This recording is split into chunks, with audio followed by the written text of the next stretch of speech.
अस्सलाम वालेकुम। आज का हमारा क्लास है फंक्शंस ऑफ इंटरकैलोरी मेरिस्टम। इससे पहले हमने इंटरकैलोरी मेरिस्टम को बड़ी तफसील के साथ मुतालिया की। इंटरकैलोरी मेरिस्टम वो मेरिस्टम होता है कि जिसके अंदर ये एबिलिटी होती है कि वो डिवाइड कर सके, और अगर हम उसके लोकेशन की बात करें तो ये इंटरनोड वाली रीजन में ये मौजूद होते हैं। इससे पहले जो कि हमने एपिकल मेरिस्टम को पढ़ा था, तो apical meristem epic of shoot पर मौजूद था, एपिक ऑफ रूट पर मौजूद था। तो इसी तरह जो इंटरकैलोरी मेरिस्टम है तो वो इंटरनोडल रीजन में हमें नज़र आते हैं, और ये बिल्कुल इंटरनोडल रीजन पर ही मौजूद होते हैं।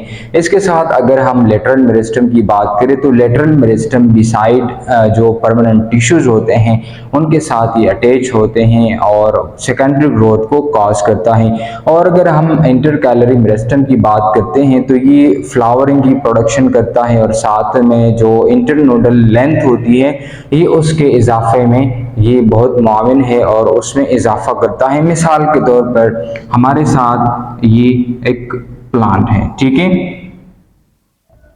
तो यहाँ पर लेट्स से ये एक ब्रांच है, तो यहाँ पर जो मेरिस्टम पाए जाएंगे उसको हम कहेंगे एपिकल मेरिस्टम। और अगर नीचे यहाँ पर मैं रूट्स ड्रॉ करूँ तो यहाँ पर रूट्स के अंदर बिल्कुल एपेक्स पर जो हमारे साथ मेरिस्टम मौजूद होंगे तो उसको हम कहेंगे एपिकल मेरिस्टम, या इसको हम ये भी कहते हैं रूट एपिकल मेरिस्टमेटिक टिश्यू, ठीक है। तो यहाँ पर क्या मौजूद होते हैं, छोटे छोटे ब्रांच मौजूद होते हैं, ठीक है। और इसी ब्रांच पर क्या एराइज होते हैं, लीव्स जो हैं वो एराइज होते हैं। तो ये ब्रांच आगे अपनी ग्रोथ को जारी रखता है, तो आगे जाकर इसके ऊपर एनदर जो है एक लीफ एराइज होता है। तो इंटरकैलोरी मेरिस्टम जो है बिल्कुल यहाँ पर मौजूद होते हैं, इस वाले रीजन और इस वाले रीजन के अंदर ही मौजूद होते हैं। इसको हम कहते हैं इंटरनोडल रीजन्स, ठीक है। तो intercalary meristem are present in internodal region. ये वाला जो स्पेस है यहाँ से लेकर यहाँ तक, इस स्पेस को कहा जाता है इंटरनोड, और जहाँ से ये लीफ एराइज होता है इसको कहते हैं नोड। तो अगर हम इंटरकैलोरी मेरिस्टम को देखते हैं तो इसका मतलब ये है कि ये हमारे साथ इस स्पेस को एक लीफ और दूसरे लीफ के दरमियान जो जितना फासला है ये उसको इंक्रीज करता है। इंटरनोडल रीजन उसके ग्रोथ को कॉज करता है, increase the length of internodal regions, ठीक है। तो सबसे पहले उनका फंक्शंस क्या है, इंक्रीजिंग इंटरनोड लेंथ। ये इंटरनोड लेंथ को इंक्रीज करता है, यहाँ से लेकर यहाँ तक उसको इंक्रीज करता है।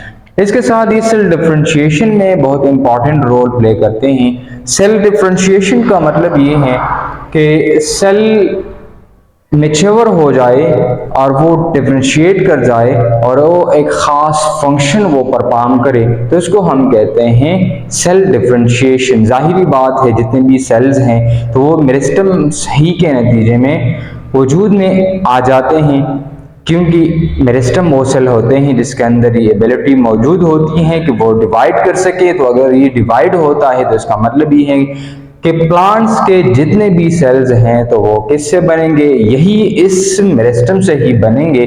तो ये वाले जो मेरिस्टम्स हैं ये आगे जाकर with the passage of time the cells are converted into mature one cells, and they gain maturity, and if they gain maturity then this is called differentiated cells, because these cells are specialized and these cells are specified to perform a specific job, to perform a specific functions inside a plant body। क्योंकि ये sales क्या करते हैं, एक खास functions को फिर perform करने लग जाते हैं। इसके साथ हम बात करें टिश्यू रिपेयर की, तो ये टिश्यू रिपेयरिंग में बहुत इंपॉर्टेंट रोल प्ले करते हैं। जैसे कोई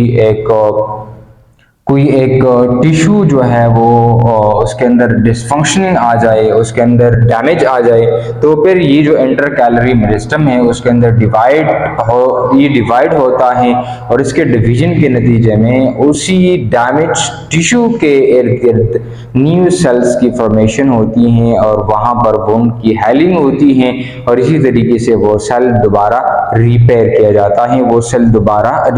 किया जाता है।